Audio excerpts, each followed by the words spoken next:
All right, Shalom. All praises, all glory, and honor to Yahweh Bashmi Awashai. Double honor to the apostles, the great millstone, and peace and blessings to the elect.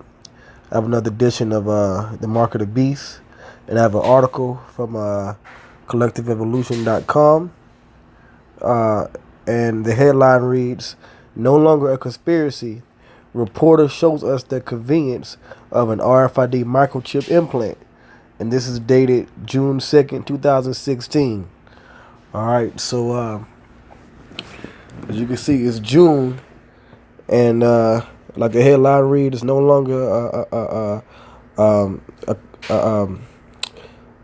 a conspiracy theory or a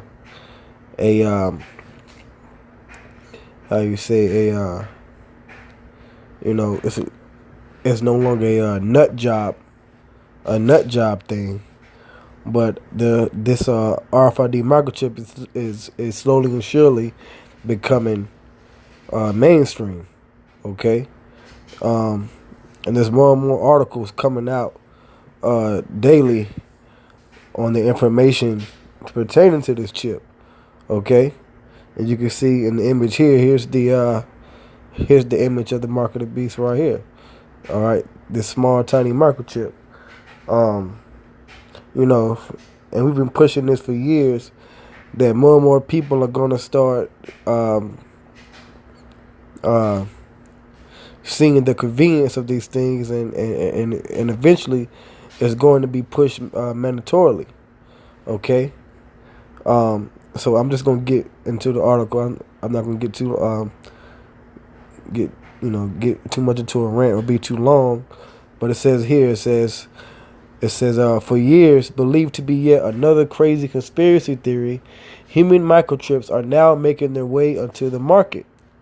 The implanted radio frequency identification chip, more commonly known as the RFID chip, thought of by many as the mark of the beast, is here, fully functional and ready for use. All right. Now you have, a lot of these different naysayers in Israel who will say, well, see, the chip is here, so it's not going to be, the mark of the beast can't be the chip. Okay. And then whatever excuse they come up with. But what you have to understand is, okay, first and foremost, when you read in Revelation, the 13th chapter, in the verses before you get to the 16th, 17th verses, it speaks about the beast itself, this system, performing miracles. Okay, now we understand that this beast system is Esau's his rulership. Okay, and what this system is to produce mainly is this technology. Okay, that's why they're constantly upgrading the technology and the nuclear weapons. They're constantly upgrading the technology they have in your cell phones and your televisions. Everything is smart now. Okay, everything is more convenient now. Even when it comes to geopolitics, things are a lot more done in a lot more advanced way. Okay, and that's just one of the many miracles that this society produces. Okay, but one of these miracles is this microchip technology. Okay, so like I said, you got these naysayers that'll say, it can't be the chip because it's here. But the point is, once these miracles, because first of all, a miracle has to be shown to the people, shown how convenient and how wonderful it is. And that's the stage that we're at now. But then as you read in Revelation 13 and 16, it goes on to say, small and great, free and bond, it shall be given a mark. And it goes on to say it's going to be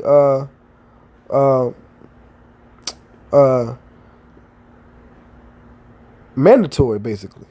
Okay, you know what? I keep speaking on it. So let's see.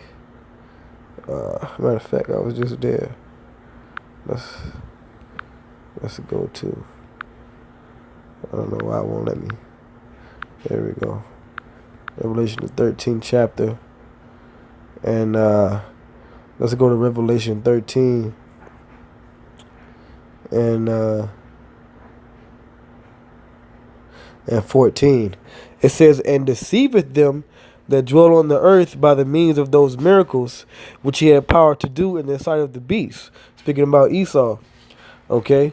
Saying to them that dwell on the earth that they should make an image to the beast which had the wound by a sword and did live. Because this system and this society is a revival of the Roman Empire. Okay? And everything that they're gearing for now is to move towards a new world order.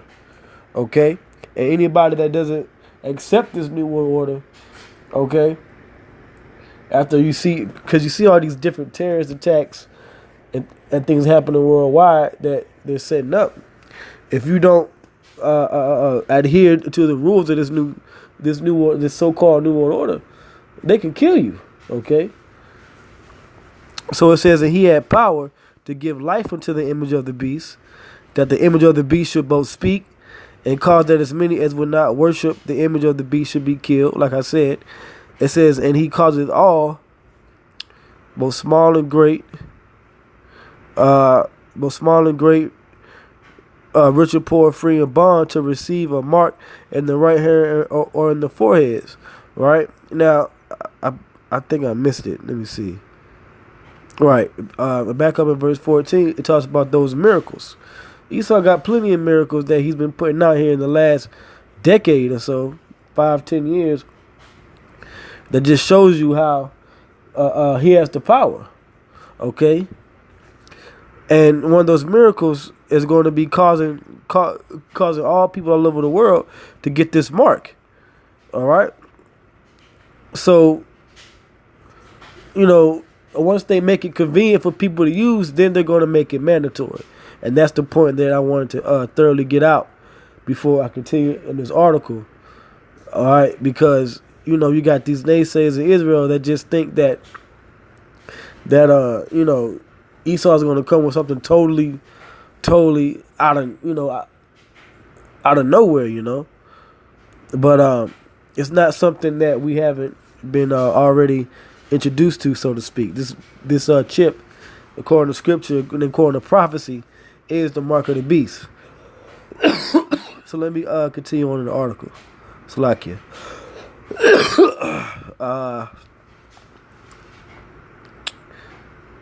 I'm just going to read a little bit of this. It says, what is an RFID chip? An RFID chip is a tiny microchip, usually smaller than a grain of rice, like in the image I showed you, which can hold around 2,000 bytes of data and can be inserted directly into your body. Okay? And when you look up the word for mark in the Greek, okay?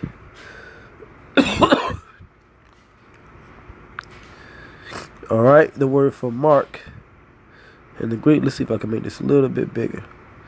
All right, all right, which is charagma, which is to better give you a better understanding. All right, it says thing carved, sculpture, graven work. Right, which when you engrave something or carve something, you put it in. Okay, you put it inside. All right.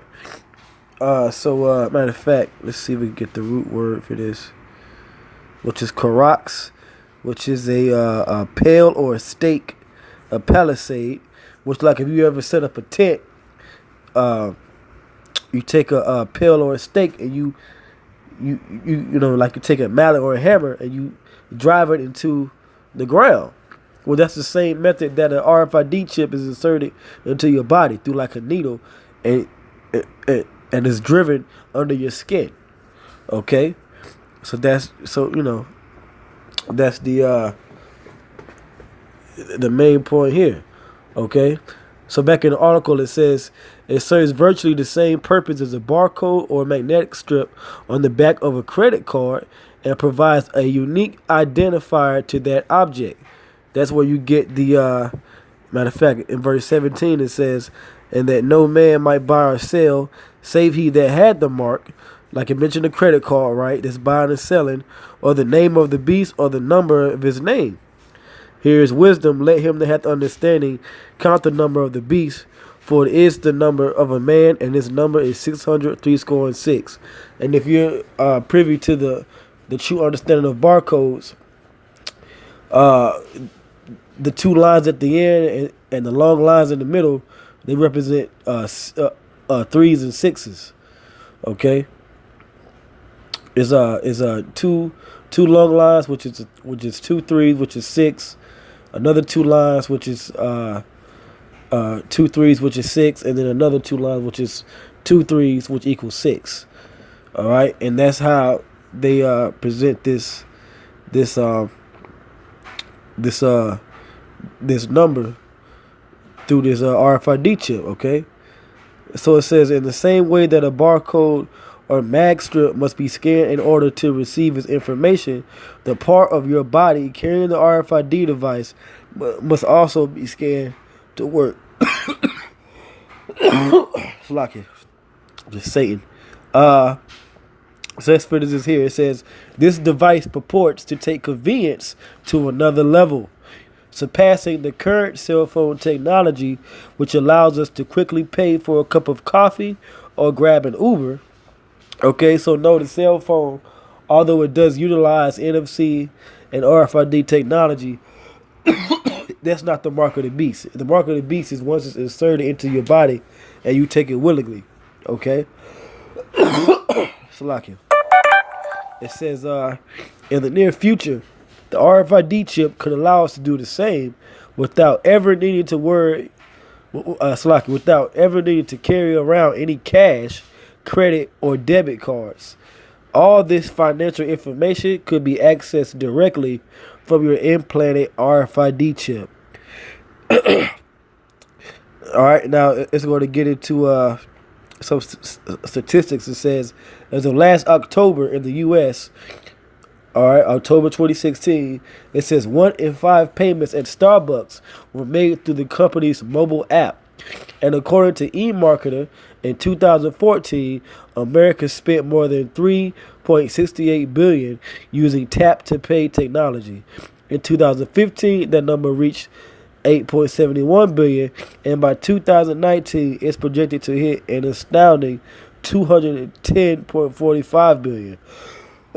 Because by that time, they believe that they're going to have the new order set up and everybody's going to have a chip. Okay? So it says Apple CEO Tim Cook predicts that the next generation of children will not know what money is. Okay? And I'm going to leave a link because there's a lot more information on this article, but I think I've made the point. Let's see. It says, can this technology be used right now? It says, Charlie Warzel from BuzzFeed News decided to find out. After spending a month with no wallet, relying solely on his cell phone for day-to-day expenses, he decided to try out the RFID chip and offered the following reasoning. It says here, to hear Silicon Valley tell it, the broken-in leather wallet is on life support. I wanted to pull the plug, which is how ultimately I found myself in this sterile Swedish back room staring down a syringe the size of a pipe cleaner. I was here because I wanted to see the future of money, but really, I just wanted to pay for some shit with a microchip in my hand. And I posted that video on my page, I believe a little while ago. If I have it, I'll see if I can find that video and post it up if it's not in the link here. I haven't really checked it out. But you see here, he says, I wanted to see the future of money, but really, I just wanted to pay for some shit with a microchip in my hand. Right? And that's it. I really don't have to say anything else about that, man. Okay? So the mark of the beast is the RFID microchip without a shadow of a doubt. It's slowly entering the market. It's slowly becoming mainstream. And don't take it. Okay? I'm going to go to the previous scripture I had when I opened up. This is Revelation, the 19th chapter. And let's see. Because ultimately America is going to be destroyed, and all those that take this mark of the beast. This is Revelation 19 and 19. And I saw the beast and the kings of the earth and their armies gathered together to make war against him that sat on the horse and against his army. And the beast was taken, and with him the false prophet. That's these false philosophies, okay? Pope, that system, this whole society, okay? All right, it says, that wrought miracles before him, with which he deceived them that had received the mark of the beast, and them that worship his image. These both were cast alive into a lake of fire, burning with brimstone, and that's the coming nuclear destruction of America via World War III. All right. It says, and the remnant were slain with the sword of him that sat upon the horse, which the one that sat upon the horse is Yahweh Shai, okay, the Savior of the elect of Israel, which sword proceeded out of his mouth, and all the fowls were filled with their flesh. So there's a heavy judgment coming for those that take this chip. All right. So with that, I'm gonna end it there. I hope all was edified. All praises and glory go to Yahweh Ba'Shem Yahweh Shai. Double honors to the apostle of the great millstone, and peace and blessings to the elect. Shalom.